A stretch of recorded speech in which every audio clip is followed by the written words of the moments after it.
624 খ্রিস্টাব্দে বদরের যুদ্ধ সংঘটিত হয় মদিনার মুসলমানদের সঙ্গে মক্কার কুরাইশদের মধ্যে। মুসলমানদের সংখ্যা ছিল মাত্র ৩১৩ জন, আর শত্রুপক্ষ ছিল প্রায় ১,০০০ সশস্ত্র সৈন্য।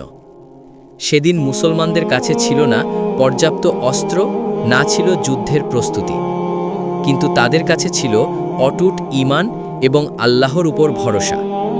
যুদ্ধের আগের রাতে মহানবী হজরত মুহাম্মদ সাল্লাল্লাহু আলাইহি ওয়াসাল্লাম সারা রাত হাত তুলে দোয়া করেছিলেন, হে আল্লাহ, আজ যদি এই ছোট দলটি ধ্বংস হয়ে যায় তবে পৃথিবীতে তোমার ইবাদত করার কেউ থাকবে না। আল্লাহ তাআলা কুরআনে বলেন, তিনি ফেরেশতা পাঠিয়ে মুসলমানদের সাহায্য করেছিলেন। অবশেষে দুর্বল ও স্বল্প সংখ্যক মুসলমানরাই বিজয়ী হয়।